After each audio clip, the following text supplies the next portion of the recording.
الحمد للہ رب العالمین والصلاة والسلام علی اشرف المرسلین وعلی آلہ واصحابہ اجمعین وبعد۔ سامعین و ناظرین، حرم سے حرم تک اس سلسلے میں ہم 23 جولائی 1999 جمعۃ المبارک اور ساؤتھ ہال کی مسجد میں خطبہ اور خطاب جمعہ اور نماز جمعہ سے فراغت تک آپ کو بتا چکے۔ آج کی مجلس میں اگلے سفر نامہ کی کارروائی آپ کو پیش کریں گے۔ ہمارے عادتاً لندن پہنچنے کے بعد پورے UK یعنی انگلینڈ، اسکاٹ لینڈ وغیرہ میں سفر کے لیے ایک انتہائی خدمت گزار فیملی، بخش فیملی پریسٹن کے، اور ان کے خصوصاً داؤد بھائی، اقبال بھائی، ایوب بھائی اور سب سے پیارے بابو بھائی جو اسماعیل جن کا نام ہے، یہ حضرات ہمیشہ سے ہی انتظامات کرتے رہے اور اس غرض کے لیے برادرم موسیٰ بھائی کو گاڑی سمیت لندن بھجوا دیتے، اور اس دفعہ بھی یہی ہوا کہ جمعہ کے بعد ہم جب اپنے میزبان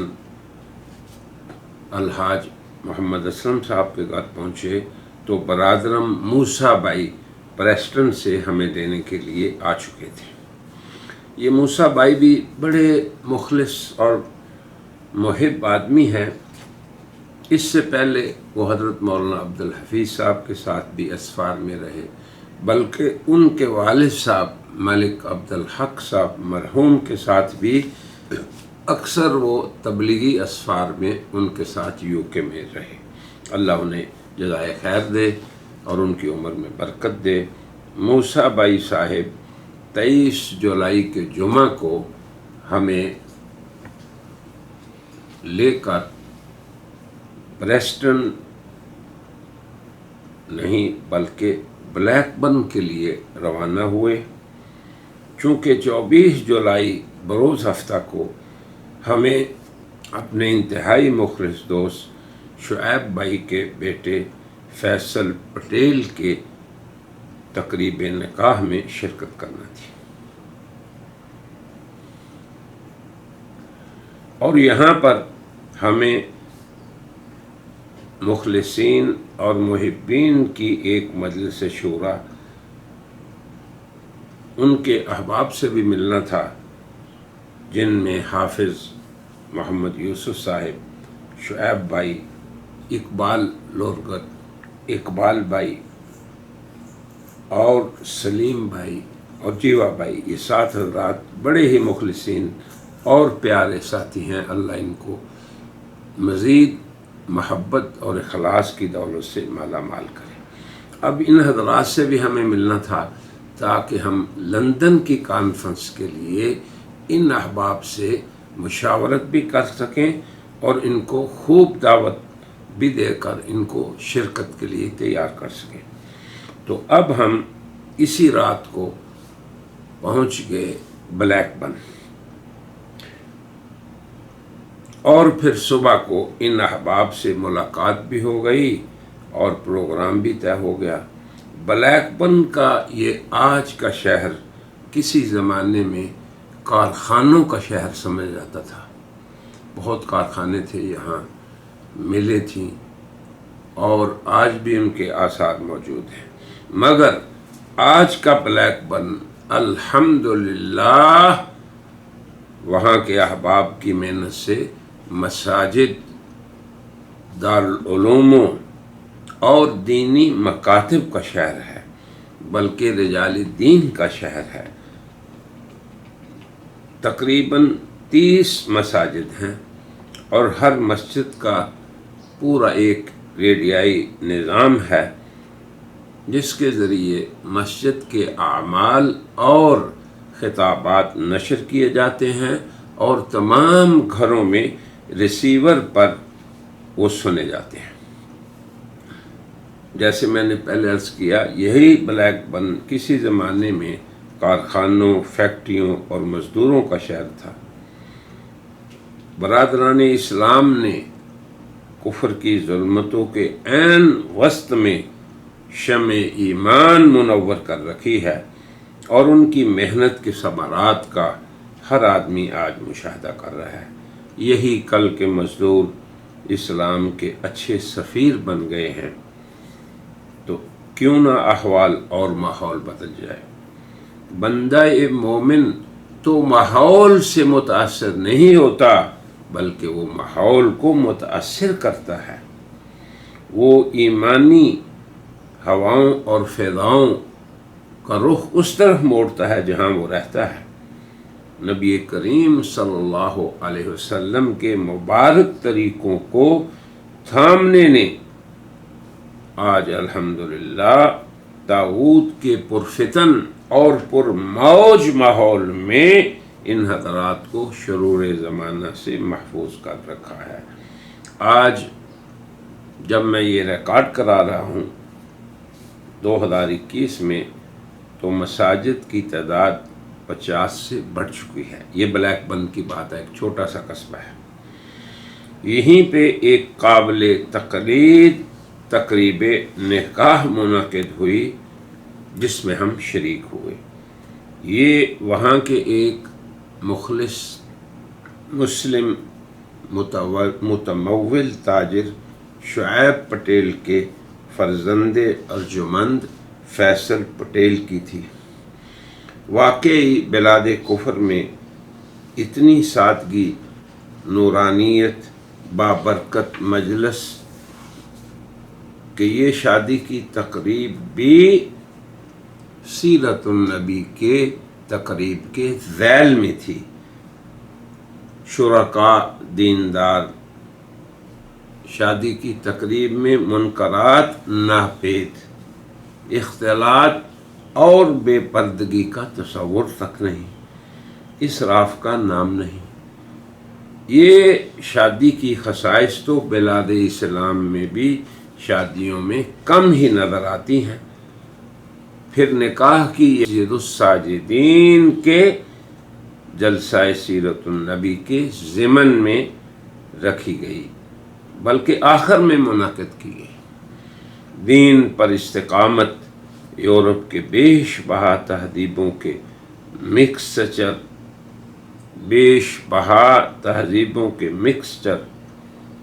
پھر بےہودگی کے معاشرے میں شادی کی ایسی تقریب کہ اس میں تکلفات بھی نہ ہوں، منکرات سے بھی محفوظ رہ سکے، اس اعتبار سے یہ ایک مثالی شادی اور قابل تقلید عقد نکاح کی مجلس تھی۔ جبکہ بلاد اسلامیہ میں بھی ان تقریبات میں ایسی سادگی اور دینداری کا اگر فقدان نہیں تو شاذ ایسی تقریبات ضرور ہوتی ہیں۔ ہمارے ہاں کے بعض لوگ تو ان تقریبات میں کھلے عام منکرات کا ارتکاب کرتے ہیں۔ اسراف، اختلاط اور عریانیت کے حیاسوز مناظر تو ایسی تقریب کا اٹوٹ انگ بن گئے ہیں۔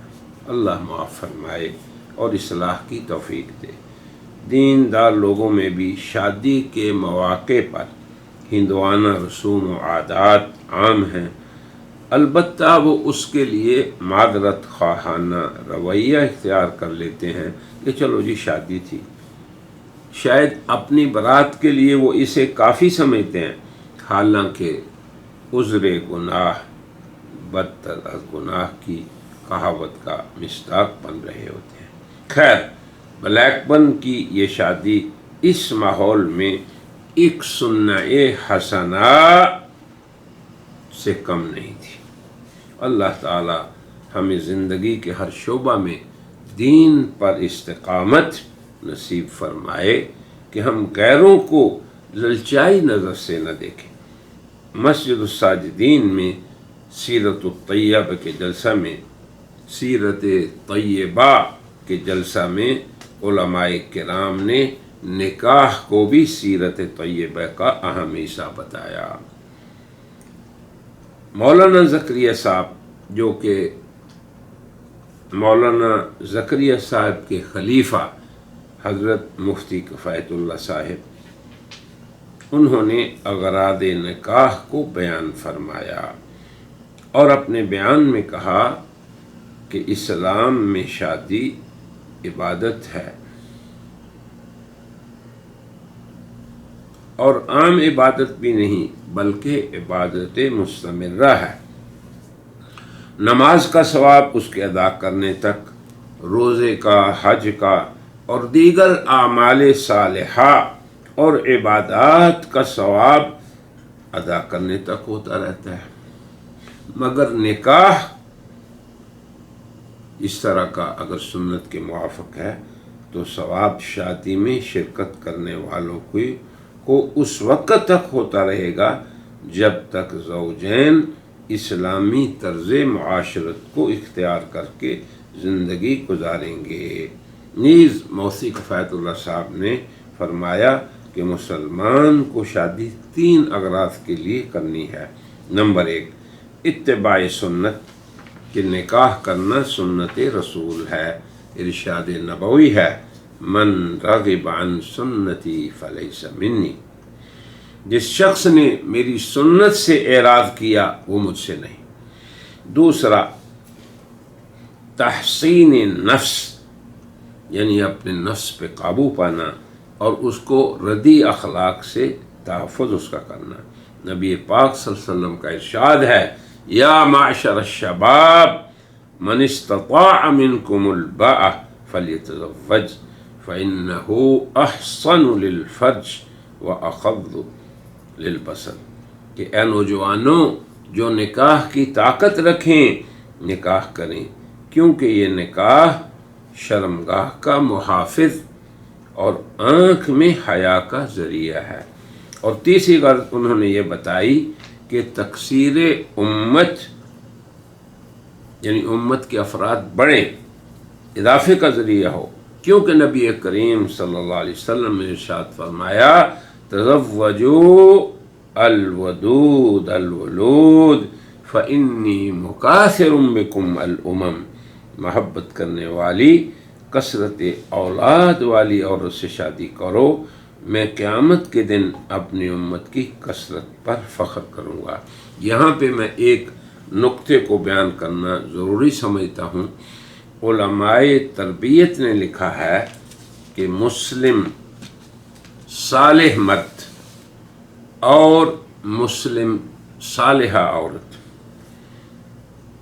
انہیں اولاد کی صالحیت کی ہمیشہ فکر ہوتی ہے، مگر آغاز کہاں سے کرنا ہے؟ تو لکھتے ہیں علماء تربیت کہ اولاد کی صلاح اور صالحیت کا آغاز شریک حیات کے اختیار کرنے سے ہوتا ہے۔ مسلمان مرد اپنے لیے صالحہ بیوی کو اختیار کرے اور مسلمان عورت اپنے لیے صالح زوج کو اختیار کرے، یہیں سے آغاز ہوتا ہے۔ پھر رسم نکاح میں اتباع سنت کا التزام رہے اور اس میں منکرات سے اجتناب بھی کرے۔ الحمدللہ آج کئی سال گزر گئے اس شادی کو۔ عزیزم فیصل پٹیل کی ایک بچی عالمہ ہے جو اپنے علاقے بلیک بن میں مزید عالمات کی تربیت کر رہی ہے اور تعلیم دے رہی ہے انہیں، اور ان کا ایک بیٹا عزیز محمد یوسف عالم کلاس کے آخری سال میں ہے، اور ان قریب وہ بھی عالم بن کے انشاءاللہ علماء کرام کی خدمت کرے گا اور ایسے حضرات کو تیار کرے گا جو آگے سے بھی علماء ہوں۔ تو یہ میں نے ایک ضروری نقطہ اس لیے بیان کیا کہ ہم لوگ جب شادی کر لیتے ہیں اس میں التزام نہیں کرتے دین کے اتباع کا، نہ مرد عورت کے اختیار میں دینداری کا التزام کرتا ہے۔ حالانکہ نبی کریم صلی اللہ علیہ وسلم کی ایک حدیث ہے کہ عورت سے شادی دین، جمال اور حسب و نسب کی وجہ سے ہوتی ہے یا اس کے مال کی وجہ سے۔